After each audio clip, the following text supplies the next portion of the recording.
And thank you all for coming out this evening. I know you'll be enthralled. I'm always enthralled. I'm always fascinated by John's lectures. This is a fabulous book, if you have not seen it, Picturing Frederick Douglass, where John and Zoe actually find 170 photographs of Frederick Douglass. He's the most photographed person of the 19th century, so John will walk you through that.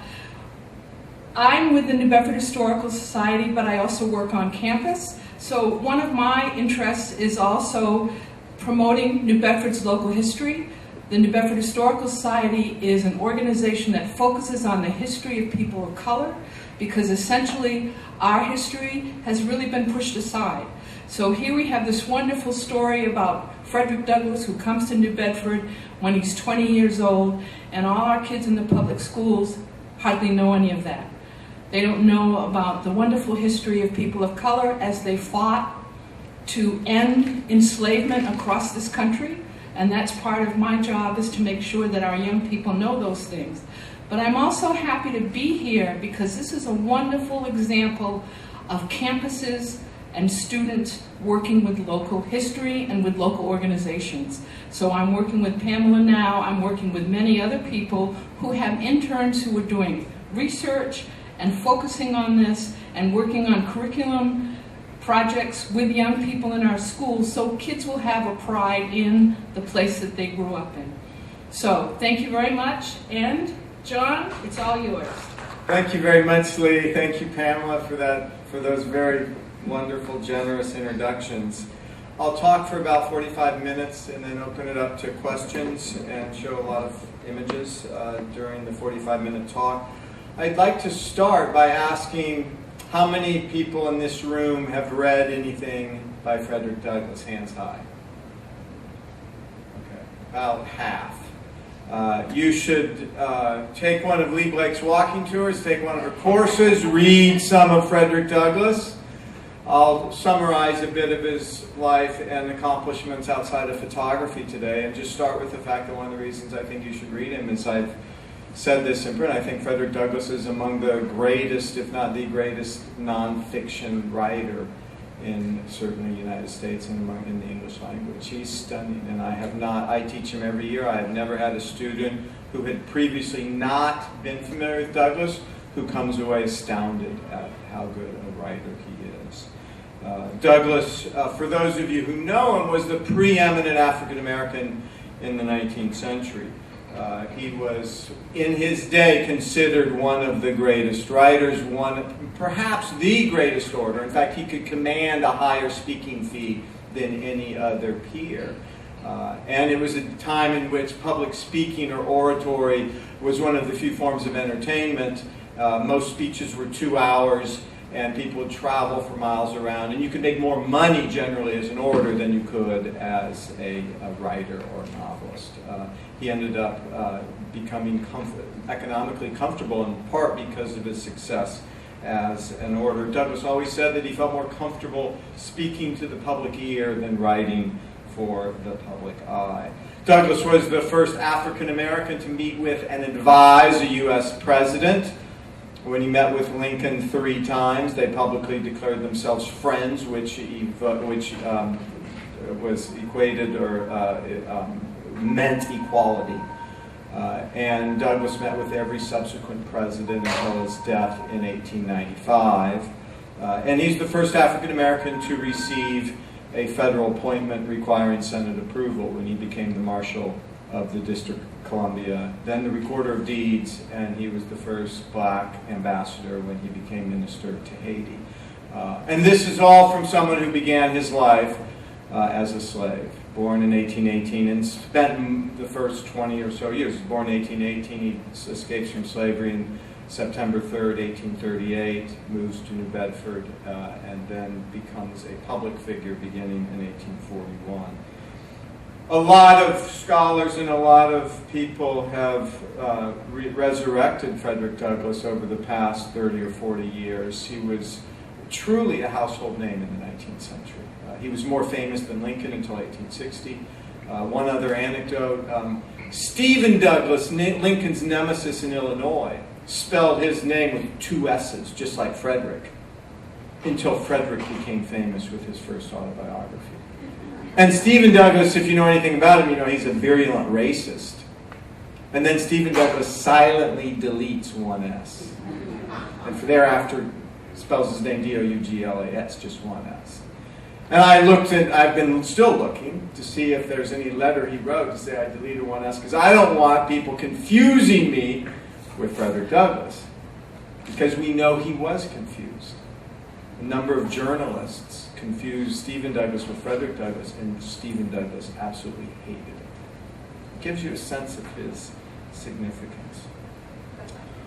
One of the things that hadn't really been discussed about Frederick Douglass until Zoe Trott, a colleague and friend, and Celeste, and this was several years, like I think 8 years ago, we write on photography, we're very interested in Frederick Douglass. I, as a grad student, was fascinated by how many separate photographs there were of Frederick Douglass, and thought his portraits were remarkable, and felt that at some point in my career I'd like to just systematically exhaust all the archives and see how many separate photos there are of Frederick Douglass.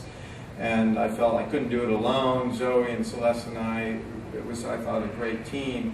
And so over the past 9 or 10 years or so, we've been assembling this archive, and it's published as a book that Lee showed you. There's also an exhibition at the new Boston Museum of African American History, the National Park Service. So if you're in Boston, it is a beautiful exhibit. I think they did a gorgeous job. Zoe and I were co-curators, so I'm not entirely biased about it. But Douglass is the most photographed American in the 19th century, which is a stunning statement, because it says that the most photographed, the most visible person in the 19th century wasn't a white man, at a time in which most white Americans defined their nation as a white man's nation. It was a black man. So first, what's the evidence for this? I need to tell you, because we had to add up all the other competitors. Douglass is one. In the book, we found 160 separate photographs rather than copies of the same negative. And we've actually, since the book came out in November of last year, we've discovered 11 new separate photographs. So he's now 171 and counting. Second is George Custer, the boy general of the Civil War, who was nothing if not a shameless self-promoter. He comes in with 155. Red Cloud, the Native American, in his day, the most famous Native American, has 128. Walt Whitman has 127, and Lincoln has 126. Now, I'll say U.S. Grant is a contender, but no one has analyzed, done research, or added up the Grant archive. And Hal Holzer, who has written on Grant and I think knows the Grant archive better than anyone, when I asked him how many separate photographs you think there are of Grant, before I told him how many I knew there were of Douglass, he said about 150, probably no more. So that's the evidence. And given Douglass's significance as a politician, as someone who devotes his life to ending slavery, racism, and trying to achieve civil rights and human rights, equality before the law, socially, politically, legally, in every way, why would he devote so much time and energy to an art form, photography? Why would he write about it? He wrote more extensively on photography as well. He wrote 4 separate essays. The book publishes 3 of them, 2 for the first time, and I think they're among his greatest essays, which is saying a lot. So it raises this question: why would this radical activist, this brilliant speaker and writer, be so obsessed with photography? There are really 4 reasons, and they relate to his desire to end slavery and racism and achieve civil rights. The first is he believed that photography was a fundamentally democratic medium. Louis Daguerre, the co-founder of photography, is a Frenchman, and Americans in particular love the daguerreotype, in part because of the richness of its detail and the tone. Frederick Douglass called Louis Daguerre the greatest inventor of the age, because he said for the first time in history, the poorest servant girl or slave could have a photograph, could have a portrait of herself that surpassed in detail, in beauty, in tone, that of the most powerful king or queen 20 years ago, which is correct. And the vogue, the desire for photography was almost exclusively in portraits. People wanted portraits of themselves, their friends, their families, to be able to circulate, to hang on the walls, to put in photo albums. And now for the first time, anyone, no matter how poor you are, could afford to have a beautiful, accurate portrait of yourself. In fact, Douglass said that Daguerre is the greatest inventor of modern times, or his time. The second is that Douglass identified photography with freedom. And here he recognized, as all scholars do today, that Americans had a love affair with photography that surpassed that of every other nation. Based on extant photographs, based on documents at the time, Americans sat for their portraits, sat for their photograph far more than any other nation. In fact, in order, it's United States, France, the German-speaking country, and then England. Now, what's significant about America's love affair for photography is that love affair was limited chiefly to the northern states, the free states. In the slave states, there was a notable paucity of photographers and of photographs circulating. Why was this? First, photography as an art form or medium depends upon a capitalist infrastructure.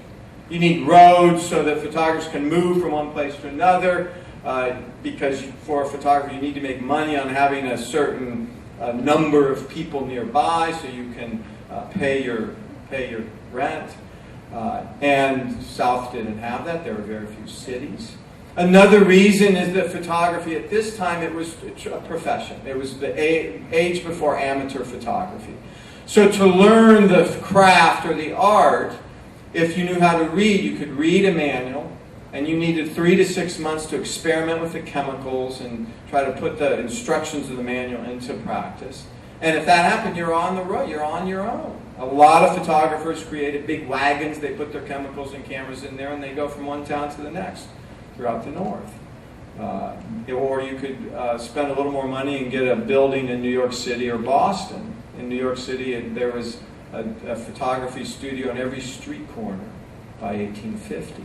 The South lacked not only the cities, it lacked that artisanal ethos. In the South, if you were a struggling young man or woman, you wanted to become a planter or a planter's wife. You didn't want to have to work with your hands. Your slaves did your work. So the fact that the Southerners lacked that craft ethos also was contributed to the comparative paucity of photography.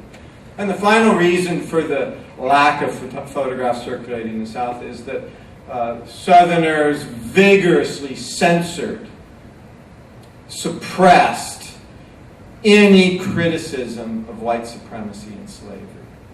And what they recognized was that a photograph of a person, whether it's a black person or a white person or a man or woman, highlighted that person's essential humanity. A photograph, a portrait of a person, in essence, was an anti-slavery document. And in fact, John C. Calhoun, the preeminent pro-slavery advocate, tried to pass a law, a federal law, banning the circulation of any image that Southerners could construe as anti-slavery anywhere in the South. He was unable in Congress, U.S. Congress, to pass that federal law, but every state and town, through the post office, they systematically suppressed images and words and other criticisms of their peculiar institution. Douglass and photography also came of age together.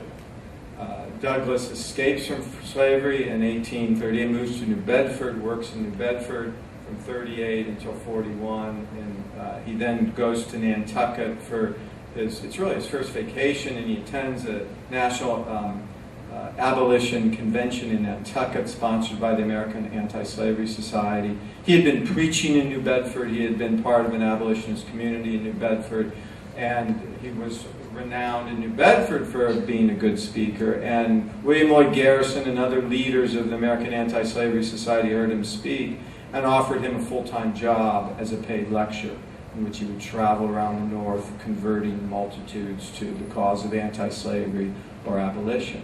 And so in 1841, he becomes a public figure, writing, speaking for and to the masses.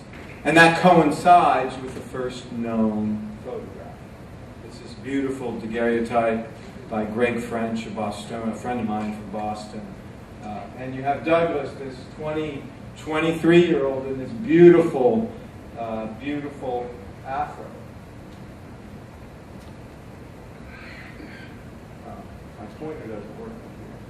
But you see the contours of his growth, and this is, in a sense, a representative pose. He's always well dressed. He takes his sitting seriously. He wants to present himself as an equal citizen, as someone who is as deserving of entering the wealthiest parlor or even the White House as anyone. And his quest for freedom coincides with photography. The third reason for his love of photography, which is related to the other two and his attack on slavery and racism, is that he believed and recognized photography's fundamental truth value.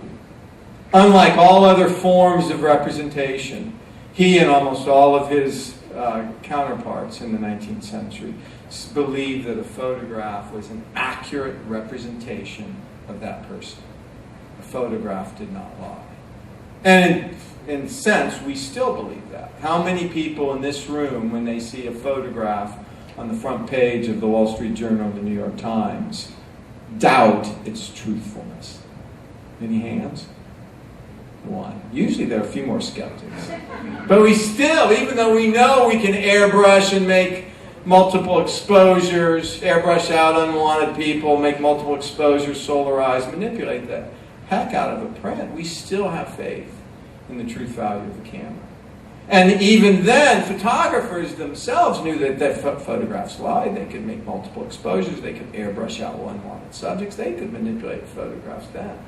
But people still had faith in the truth value. The difference was Douglass and his peers saw photography both as a rigorously accurate technology and as a beautiful art form. And in the 20th century, if it was a technology, it was suddenly no longer as great an art form. So that's when photographs started appearing at the bottom end of the art hierarchy in museums and in universities. So that's hence Douglass's love of photography. His writing on photography coincided with this larger mission of democracy in which everyone is equal before the law and in society. One example, and Douglass also recognized early on the power that photography had. In fact, Douglass came to believe, in fact said, that a photograph elected Abraham Lincoln. He said the portrait makes the president after Lincoln was elected. And Lincoln, when he's elected in 1860, is the first anti-slavery president in American history. And Douglass was referring to the Matthew Brady photograph of Lincoln on the left. It's right before Lincoln gives his Cooper Union speech when he's introduced to an East Coast audience. Lincoln was a dark horse in the election. People outside of Illinois basically didn't know him. So he comes to New York. It's an important speech because he's introducing himself to an East Coast audience. And this is the first photograph of Lincoln in which he appears presidential. As you all know, Lincoln's 6'4", gangly. The three adjectives most used to describe him are ugly, awkward, and grotesque. Before this photograph, every other photograph, he had a bad hair day. This, he actually does look like a leader, presidential. Matthew Brady said he spent an hour trying to get his cuffs right. And then this was transmitted through an engraving to Harper's Weekly, the most widely circulated newspaper in the country, and it's on the front page before the Republican nomination. And Americans at the time, because of the rise of photography, because of the rise of engraving, because of the rise of the illustrated press, Americans wanted to be able to visibly recognize their candidate. Before this Brady portrait, people on the East Coast couldn't. According to Matthew Brady, after Lincoln was elected, he wrote Brady and thanked him and said, "Your portrait elected me." Now that's according to Matthew Brady.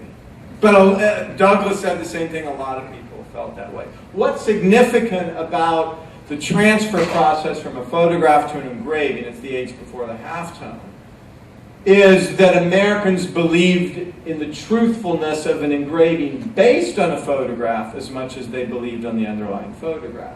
In fact, the illustrated press ignored the transfer process. The title of the Lincoln photograph is, it doesn't say engraving based on a Brady photograph. It simply says, you can't really read it, I'll read it for you. It says photographed by Brady. They treat it as a photograph. And that's one of the things that fueled Douglass's writings on photography. There's a campaign button that is widely circulated of the Brady photograph in the 1860 election. And this image, this Brady image, becomes ubiquitous. Here's Douglas half-plate daguerreotype in 1852, and this becomes really his signature style, even more so than the earliest one. He stares defiantly into the camera lens.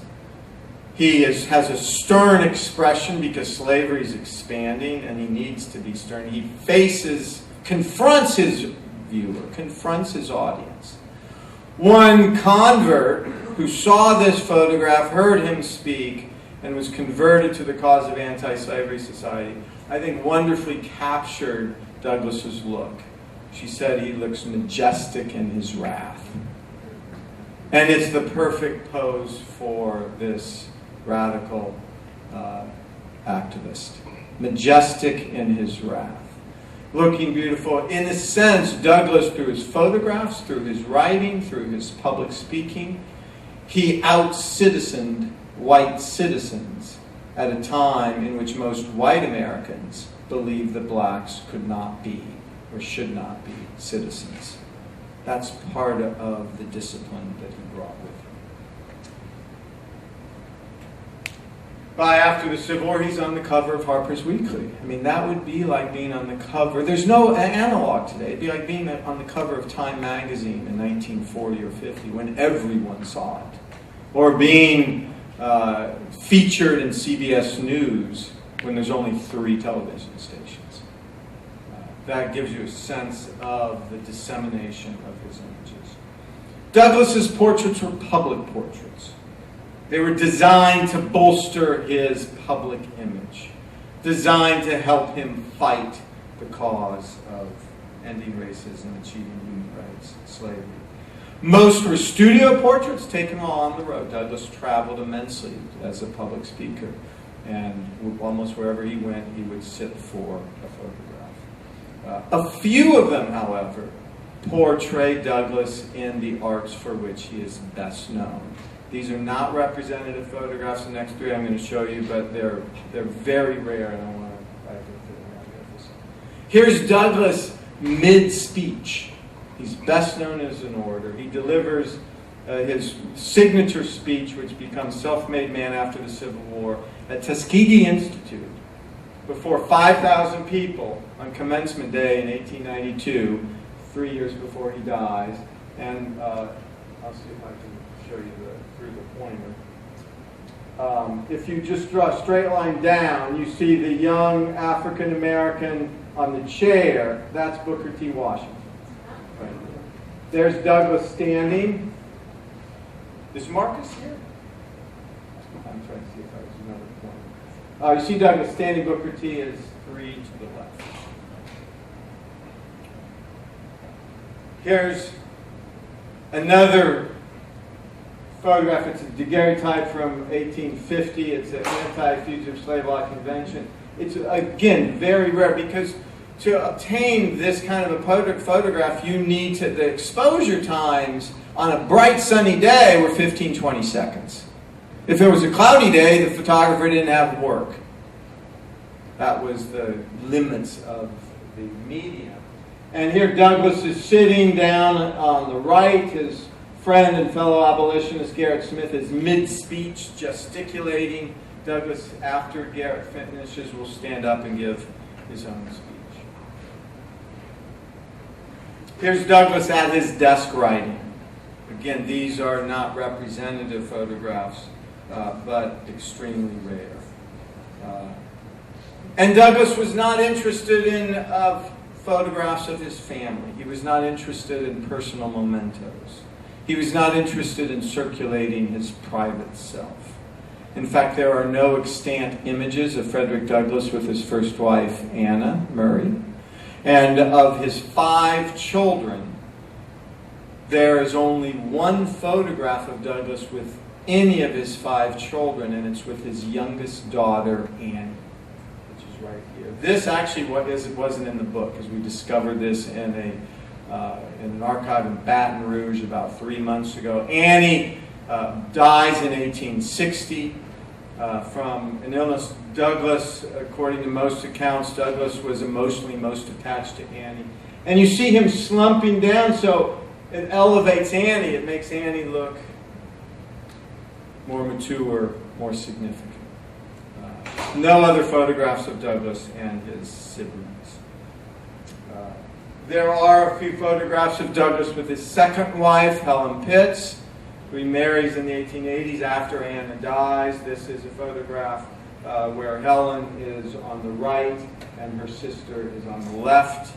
It's a parlor shot. Here is a photograph of Helen and Frederick during their honeymoon trip. They're at Niagara Falls. This is a false facade. So it's a painting which they sit in front of and then have their portrait taken. You can tell by the waves on the rocks on the right. And this was common among studios. This is also not at all representative photograph of Douglass because he liked the focus on him. He didn't like much backdrop or any chairs or normally chairs or books. He wanted the focus on him, where it's a confrontation between Douglass and the viewer. His visual identity was meant to unite politics, unite art with politics. In fact, Douglass said the moral and social influence of pictures was more important in shaping national culture than the making of its laws. Circulating a photograph is more important than changing the laws and transforming society. That's a profound statement that captures his belief in photography in the ways I mentioned. So it leads who photographed Douglass? 171 photographs. Who photographed him? It was a very inclusive group, both because of the profession and because of Douglass. It included women and men, whites and blacks, Southerners and Northerners. Photography itself was an open profession because there were few barriers to entry. The startup costs were not that great. And unlike painting or sculpture or silversmithing or a lot of other crafts, you didn't need to train with a master craftsperson, almost always a man, who, if you were a woman or if you were black, say, I'm not going to train you. You could learn this craft on your own. There are thousands of women in the first 5 decades, perhaps more, but we know there are at least 1,000, close to 10,000, maybe more, female photographers. And there are some of the preeminent photographers were African American photographers. So here's some examples. Here's Lydia Cadwell, a Chicago artist and entrepreneur, photographing Douglass in these 2 beautiful cabinet cards, a profile portrait and a frontal portrait. Here's Cornelius Batty in 1893, before an African-American photographer who then becomes a teacher, an instructor of photography at Booker T. Washington's Tuskegee Institute. Washington and Tuskegee also recognized the importance of photography for African Americans. This is Phineas Headley and James Reed from New Bedford. They're an interracial partnership. And they photographed Frederick and his grandson Joseph. Now you might think this is a family shot, a personal shot. It's really a public shot because Joseph was an internationally renowned concert violinist. And the photograph occurs after Douglass had given a speech at a venue and then Joseph played on the violin, and it's to commemorate this public event. Here's James here in Easton, who was from Rochester, Minnesota, part of the well-known black abolitionist Easton family, many members of which lived in Boston. And here's James Presley Ball from Cincinnati, Ohio, two photographs of Frederick Douglass. The actual prints aren't in great shape, but Ball was considered by a Boston newspaper, a newspaper in which Southworth and Hawes, many photo critics and historians say that Southworth and Hawes were the greatest photographers in the mid-19th century. Gleason's Pictorial, the first illustrated magazine, did a whole feature on James P. Ball in Cincinnati and said that James P. Ball was the greatest living photographer. I'll quote Gleason's. It said that Ball photographed with an accuracy and a softness of expression unsurpassed by any establishment in the Union. And for most people, accuracy coupled with softness of expression was what made a great photograph. Famous photographers also photographed. This is, I should say, Ball's studio in Cincinnati. And so a studio, when you wait to sit for your photograph and then you wait until it's developed and you go walk home with it, they were designed to look like middle-class parlors. And this is a model interracial integrated middle-class parlor because Ball's patrons are blacks and whites, men and women. Famous photographers also photographed Douglass. This is, I think, a beautiful Matthew Brady, carte de visite. Notice the little sparkle in his eyes. Brady captures the light reflecting off his pupils beautifully.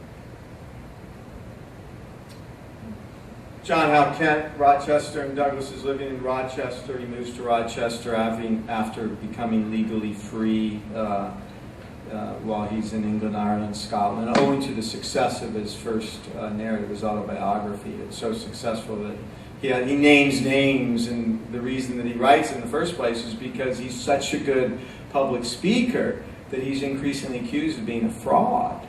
And truth-telling and honesty is so important. He decides to throw caution to the wind and name names, name who his masters were, name where he lived. Because when he was a fugitive speaking on the lecture circuit, he didn't say who his masters were, where exactly he lived. He'd get recaptured. So the book is a huge success. The American Anti-Slavery Society sends him to British Isles. They purchase his sympathizers in Britain, purchase his freedom. He comes back to the United States and settles in Rochester. This is the kind of Russian Rochesterian winter look after the war. And this George Kendall Warren, a Boston, Cambridge-based photographer, is a carte de visite. It's known for a visiting card, and then it appears in Douglass's 1881 edition of his third autobiography, Life and Times. And here is Douglass. You see him circled at Lincoln's second inaugural. You can see Lincoln, see the podium in the left third. Lincoln is standing. He's tall. He's reading his second inaugural address. And you see how close Douglass is. Douglass has a front row seat. Douglass was invited to the second inaugural. He's invited to the reception at the White House. He goes to the White House after Lincoln gives his address. Lincoln is in the elegant East Room. He sees Douglass enter. Lincoln's surrounded by a crowd of whites, and Lincoln raises his long arm and he says, "Here comes my friend Frederick Douglass. I saw you in the crowd today." Of course he saw him. Look how close he is. Lincoln then says, "What did you think of my address? There is no man in these United States whose opinion I value more than yours." And Douglass responded, "Mr. Lincoln, that was a sacred effort." This is a remarkable, I think, image. You also see in this image, I've now circled John Wilkes Booth in the balcony to the right, scouting out Lincoln because he wants to, initially he wants to kidnap him and use him for ransom to demand the release of all Confederate prisoners of war, and then once Lee surrenders, Booth just decides to kill him.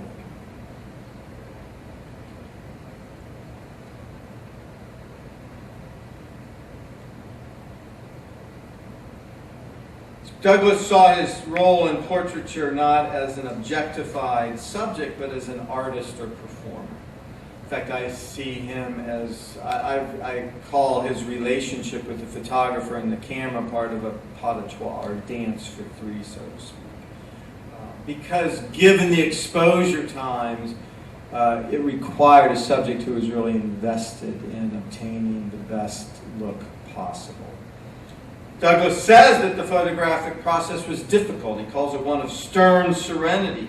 And he said it was all too common to produce, quote, something statue-like in subjects, which he wanted to avoid. So he confronted the challenge much as a dancer did, hence I use the term pas de trois. He performs for the photographer, staying still during the exposure, appreciating the crucial role of timing, lighting, and set design. And we think he developed his own aesthetic. Most of his portraits are closely cropped. There are a few backdrops, a few props at a time in which props and backdrops and scenes in the background were common.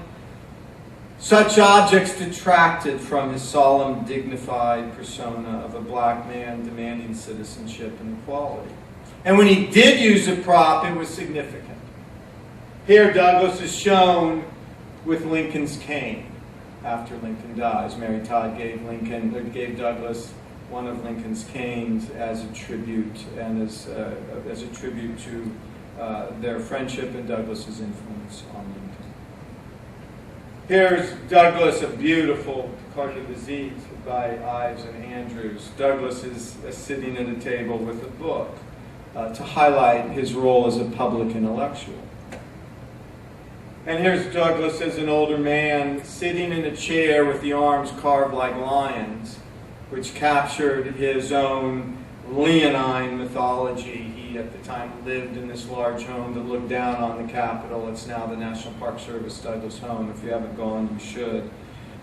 And he was widely referred to as the Lion of Anacostia. So he's holding the arm of the lion carved arm of the chair. Photographers loved working with him. In fact, one friend said she owned, quote, more than 20 pictures of Douglass, separate pictures, and added that the photographers are running after him to sit for them. Every photographer wanted Douglass to sit for them. Douglass's portraits, like speeches and writings, continually evolved. So let me give you a sense of Douglass's own evolution. The first image, which I showed you, this is when exposure times are in the minutes. So it's understandable why he appears somewhat statue-like, as he later said, which was common. And he might have it was very common to have a prop to stick your head in so your head wouldn't move, but you had to keep your eyes open, you couldn't move your facial expression. It appears somewhat statue-like. But he experiments. Here's a look that's known as the visionary gaze. Photography manuals instructed white male subjects to look above or beyond the camera lens, and a visionary gaze is a way to evoke their visionary capacity, their statesmanlike quality. And so he tries it out. But you see, when you look, his right eye, there's shadow over his right eye. When you look at his left, it doesn't. It's a beautiful photograph, but that visionary gaze doesn't quite work.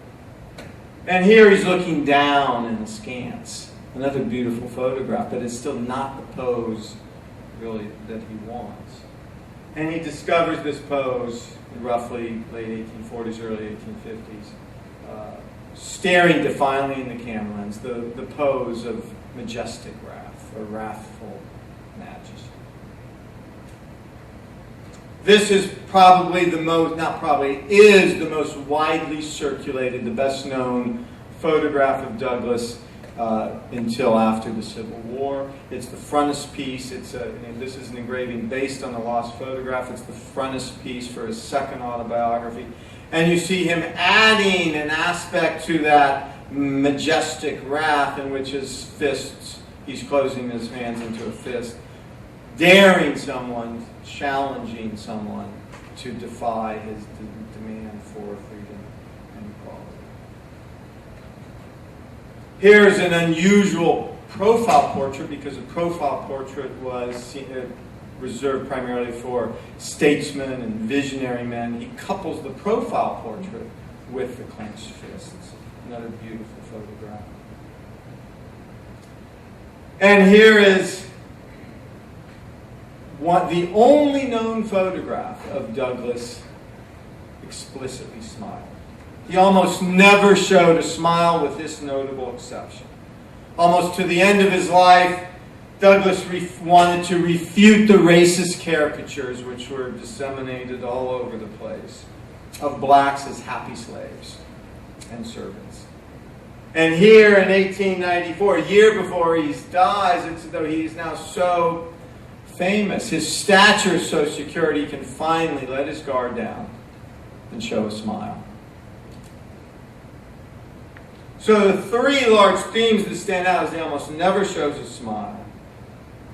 He always appears as a dignified, respectable citizen. The majestically wrathful look through the Civil War, and then the visionary statesman, because he is an elder statesman. He becomes a major leader in the Republican Party. And the third is that Douglass's visual persona, much like his own life, he continually evolves from revolutionary freedom fighter to elder statesman. And in fact, I've argued that Douglass in 1835 is fundamentally, profoundly different from who he is in 1840 and 45 and 50 and 55, and he changes most dramatically in the Civil War. And Douglass embraced that. Douglass imagined and wanted the idea of a self to be continually evolving in a state of constant flux, rather than fixed. Because someone who continually evolves and is in a state of constant flux, that person explodes the very definitions of slavery and racism, because slavery is predicated on this very low fixed ceilings above which no one can rise. And racism, among other things, is based on the belief that some people are permanently inferior to other people.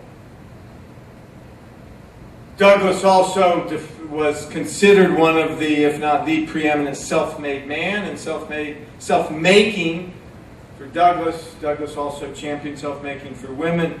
Well, also, he conceived of that as someone who continually evolves. And it wasn't about getting rich. The true self-made man or woman for Douglass was a reformer. As you improve yourself, as you continually evolve, you seek to improve and reform your society. You seek to eradicate the sins of your society, as Douglass said.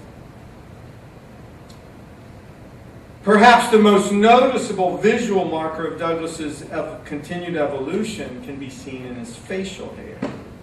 Now, 19th century men experimented with facial hair, but few did so as frequently as Douglass. Douglass tracked and often led prevailing fashions. In the 1840s, a clean-shaven look was most prevalent, writes Joan Severa, who has a book on dress for photography, and it's the best book there is on understanding 19th century fashion for men and women. And then he grew chin whiskers. You can see his chin whiskers right here, just little whiskers on the chin. And then these chin whiskers evolved into a crop fringe of mutton chop whiskers in this portrait, so the whiskers come down right here through his chin. And then in the mid-1850s, he became a trendsetter with a full beard and hair covering his ears, which was not popular until late in the decade. He then begins sporting a goatee, which he kept until about 1863. January of 1864, he anticipates another trend with the sporty walrus mustache, which was not common for another 2 decades. 1865, he couples the walrus mustache with a short ponytail. Here's Frederick Douglass with a ponytail. 1873, he briefly grows a full beard, and within a year he shaved his chin whiskers while retaining bushy sideburns that loop up to connect to his mustache. In 1875, he maintains a neatly groomed full beard, anticipating a look affected by authority figures in the 1880s. And his hair and his beard grow until his death, and this is one of 2 deathbed photographs of Douglass several hours after he died.